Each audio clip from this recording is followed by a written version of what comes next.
काही प्रवास आधीच ठरलेले असतात आणि काही प्रवास अचानक आपल्याला एका वेगळ्याच अनुभवाकडे घेऊन जातात. आज आम्हीही अशाच एका प्रवासासाठी घराबाहेर पडलो आहोत. या प्रवासात काय दिसणार आहे, कोणकोणती माणसं भेटणार आहेत आणि कोणते क्षण आयुष्यभरासाठी आठवणीत राहणार आहेत याची आम्हालाही कल्पना नाही. पण एवढं नक्की, आजचा दिवस काहीतरी खास ठरणार आहे. हा दिवस नेमका काय घेऊन आला आहे हे पाहण्यासाठी चला आमच्यासोबत.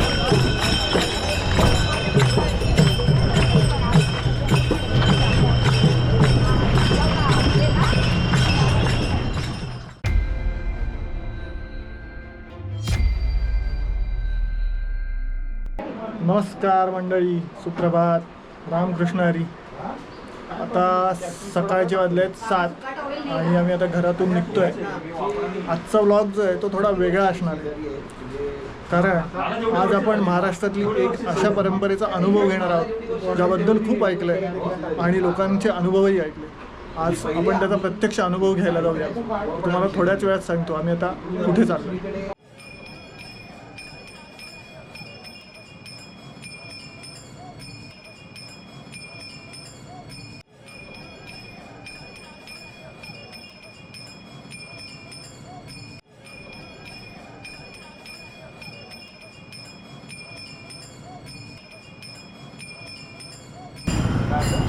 मंडळी, तुम्हाला आता अंदाज आलाच असेल आपण साधारण कुठे आलो आहे.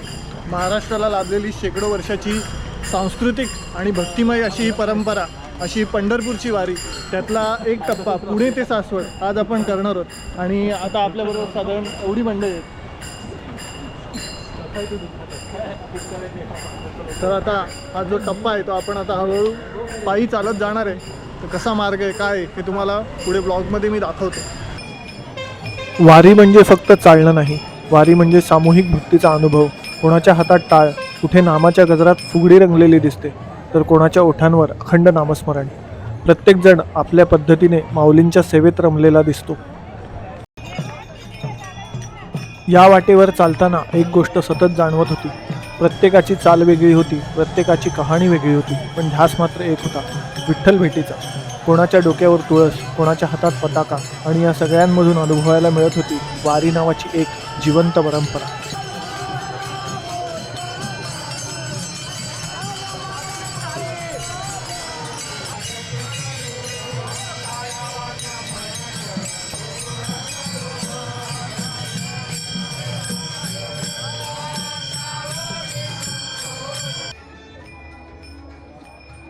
आणि अखेर दूरवरून आम्हाला दर्शन होत होतं संत ज्ञानेश्वर माऊलींच्या पालखीचं. आळंदीहून पंढरपूरकडे निघालेल्या या पालखी सोहळ्याशी लाखो वारकऱ्यांच्या भावना जोडलेल्या आहेत. दुरून दिसणारी ती पालखी आणि तिच्या दर्शनासाठी आसुसलेले हजारो भाविक, हे दृश्य शब्दांपलीकडचं होतं.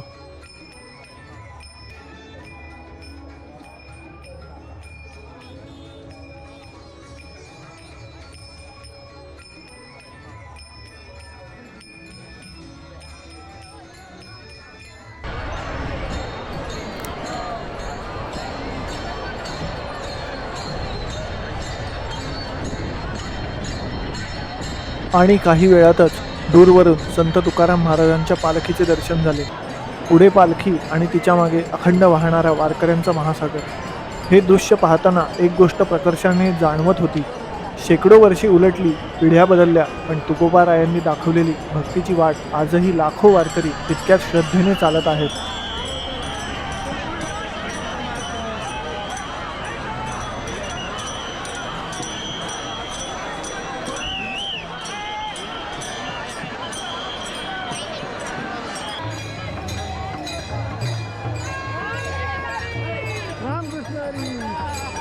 वारीच्या वाटेवर चालताना भक्तीचे अनेक रूपं भेटत होती. कुठे चिमुकल्या हातांनी टाळांचा ताल धरला होता, कुठे विठ्ठलाचं रूप घेऊन भक्ती व्यक्त केली जात होती, तर कुठे लोककलेच्या माध्यमातून ही परंपरा जिवंत ठेवली जात होती. कारण ही परंपरा मोठी माणसं जपत आहेतच, पण त्याचबरोबर पुढची पिढीही तितक्याच उत्साहाने ती पुढे नेत आहे. म्हणून शेकडो वर्षापूर्वी सुरू झालेला हा प्रवास आजही अखंड सुरू आहे.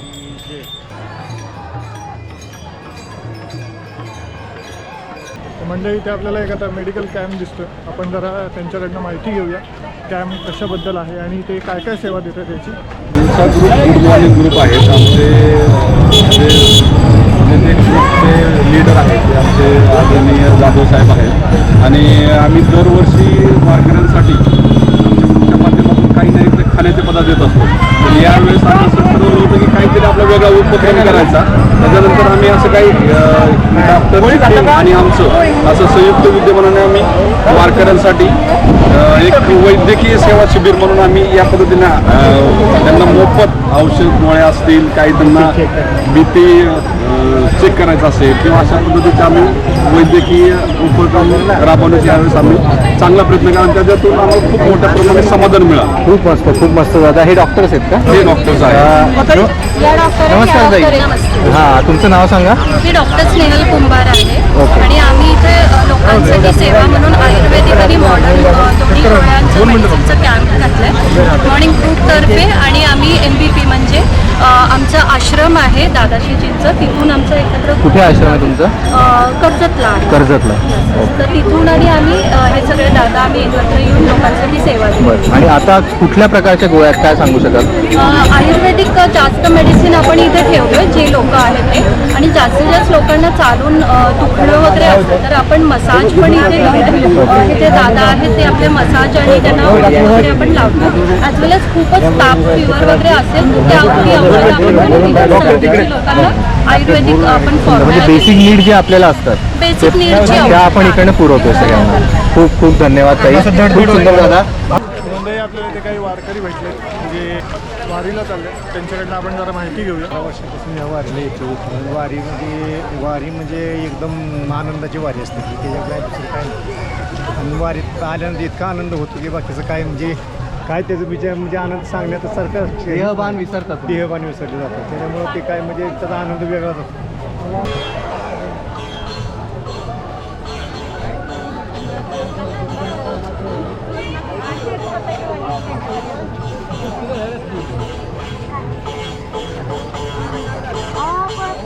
धन्यवाद माऊली.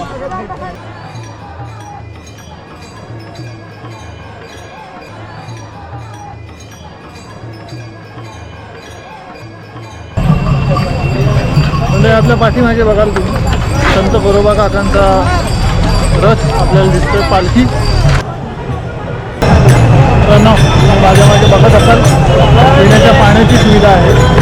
प्रत्येक जण येतो, पाणी भरून घेतोय आणि पुढच्या वाटचालीला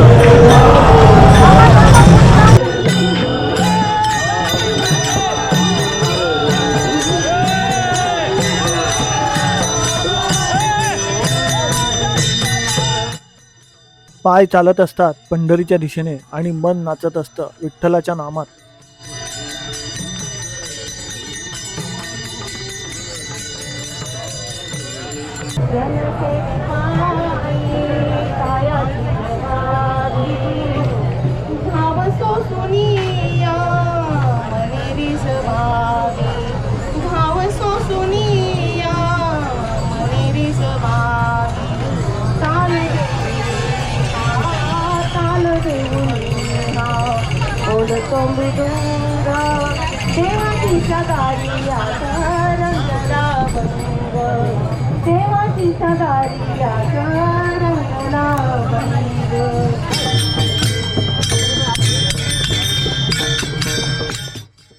वारीच्या वाटेवर प्रत्येकाच्या ओठांवर वेगळा अभंग असतो, पण प्रत्येक अभंगाचा अर्थ एकच असतो, विठ्ठल.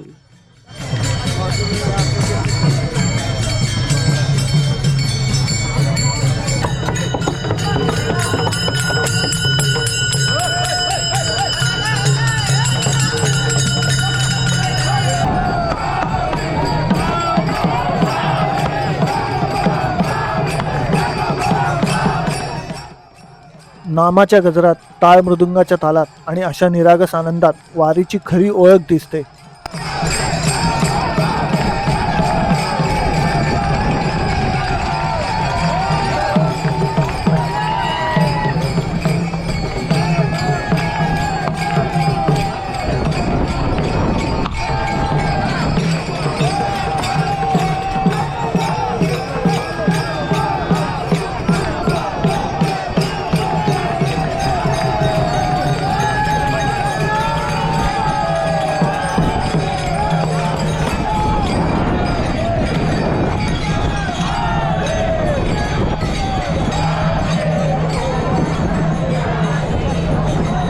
काही जण विठ्ठलाला भेटण्यासाठी चालले होते, तर काही जण विठ्ठलालाच सोबत घेऊन चालत होते.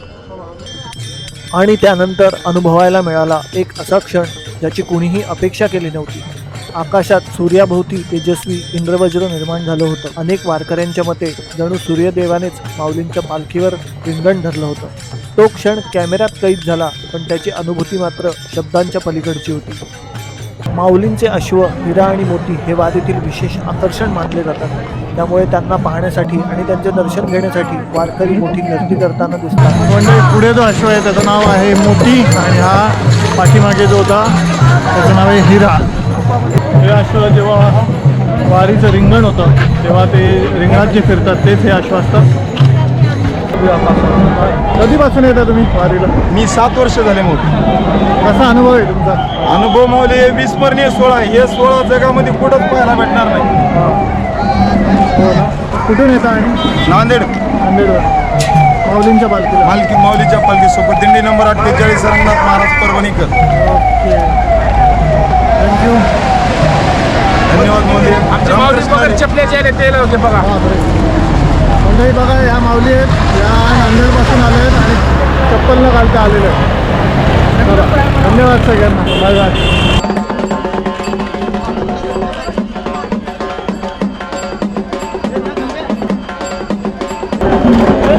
आपण आता इथे थांबलो आहे. तिथे पाठीमागे पालखीचा विसावा आहे आणि ही बाकीची गर्दी तुम्ही बघू शकता जी हळूहळू पुढे जातात.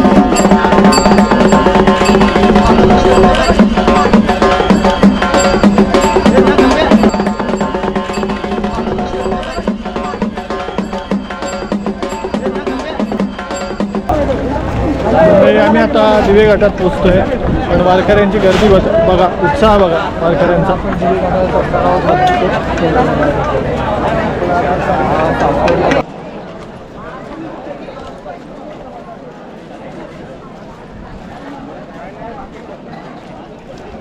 मंडळी, आता तुम्हाला दिसत असेल आम्ही दिवे घाट चढायला सुरुवात केली आणि हे बघा माणसं दिसत असतील आजूबाजूला.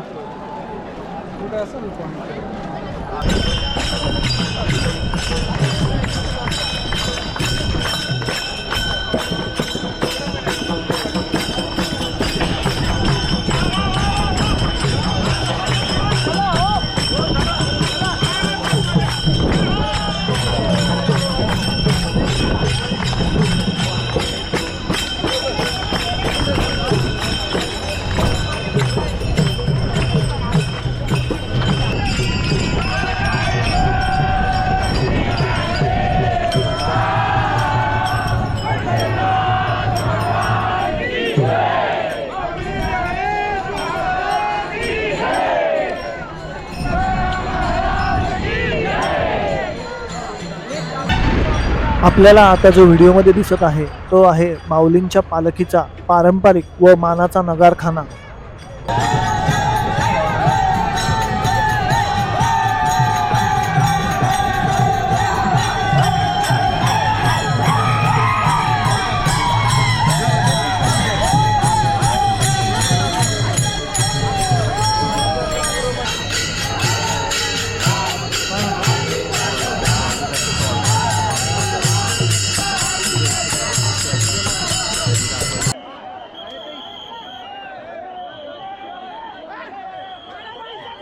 काही तासांपूर्वी ज्या पालखीचं दर्शन दुरून घेतलं होतं तीच पालखी आता आमच्या समोरून मार्गक्रमण करीत होती.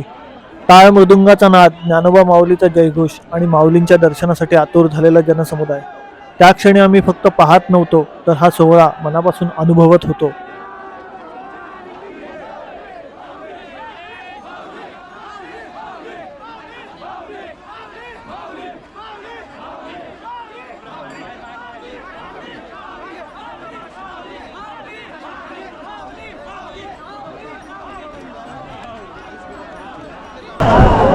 तो मंडळी, आपण सकाळपासून जे एक ध्येय ठेवून निघालो होतो की आज पंढरपूरची वारी करायची, एक मुक्काम पुणे ते सासवड आणि ज्ञानेश्वर महाराजांच्या पालखीचं दर्शन घ्यायचं आहे आणि ती आज प्रत्यक्षात ते दर्शन मिळालेलं आहे आणि तुम्ही गर्दी बघू शकता.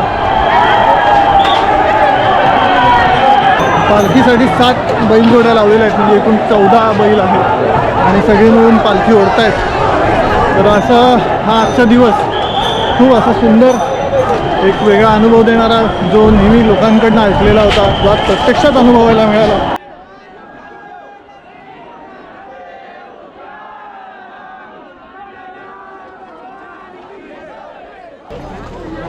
मित्रांनो, जसं आपण सकाळी मी तुम्हाला सांगितलेलं की आज एक मोटिव्ह घेऊन आपण निघालो आहे की आज आपल्याला पंढरपूरची वारी एक मुक्काम का होईना करायची आहे आणि हे खूप वर्षांपासूनचं स्वप्न होतं ते आज थोड्याफार प्रमाणात पूर्ण झालं. आणि त्याचबरोबर आपल्याबरोबर अमोलदादा आहे. अमोलदादाचं चॅनलचं नाव तुम्हाला माहितीच आहे, एक्सप्लोअर विथ जय गुरुदेव. अजूनही सबस्क्राईब केलं नसेल जाऊन आधी सबस्क्राईब करा, त्याचेही व्हिडिओ बघा, त्याचे व्हिडिओ फार सुंदर असतात.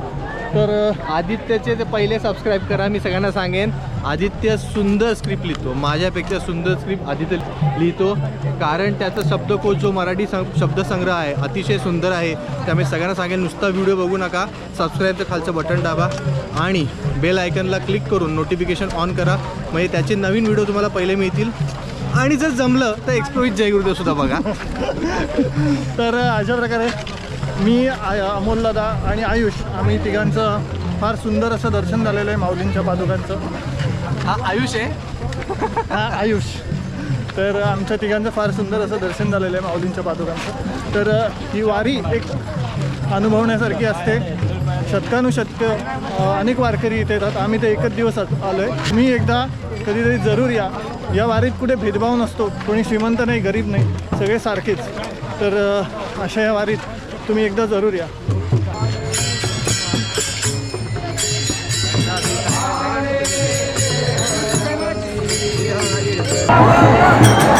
मंडळी बघा, लाखो वारकरी आणि हा त्यांचा उभा असलेला पाठीराखा, याच्यावर भरोसा ठेवून एवढे वारकरी इथे येत असतात आणि वारी पूर्ण करत असतात. मंडळी, आम्ही दिवेघाट चढून वर आलेलो आहे. पालखी आता इथे काही क्षण विसावा घेईल आणि मग पुढच्या प्रवासाला लागेल, म्हणजे सासवडपर्यंत. आम्ही आता सासवडकडे निघालेलो आहोत. तर चला पुढे. मित्रांनो, मी आता सासवडकडे चाललो आहे आणि इथे वाटेत एका ठिकाणी वारकऱ्यांनी टेंट लावलेले आहेत, तर ते तुम्हाला दाखवतो. अंधारात कदाचित एवढे नीट दिसणार नाहीत, पण हे बघा. तर मंडळी, आपण आता सासवडला पोचलेलो आहे आणि आज आपण वारीचा एक सुंदर आणि सुरेख असा अनुभव घेतलेला आहे. तर आता हा ब्लॉग आपण इथे स्टॉप करूया आणि भेटूया पुढच्या ब्लॉगमध्ये. तोवर हा व्हिडिओ तुम्हाला आवडला असेल तर व्हिडिओला लाईक करा, शेअर करा आणि चॅनलला सबस्क्राईब करा. चला, बाय बाय. आज आम्ही वारी चाललो, पण घरी परतताना जाणवलं हा प्रवास फक्त पायांनी केलेला नव्हता. या एका दिवसात आम्ही भक्ती अनुभवली, परंपरा अनुभवली आणि लाखो वारकऱ्यांना पुन्हा पुन्हा या वाटेवर आणणारी ही अदृश्य ओढही अनुभवली. हा दिवस संपला असेल, पण हा अनुभव मात्र कायम मनात जिवंत राहील. आणि मंडळी, हा वारीचा अनुभव तुम्हालाही कसा वाटला ते कमेंटमध्ये नक्की कळवा. चला तर मग पुन्हा भेटूया नवीन व्हिडिओमध्ये. आमच्यासोबत तुम्हीही म्हणा, ज्ञानोबा माऊली तुकाराम पंढरीनाथ महाराज की जय.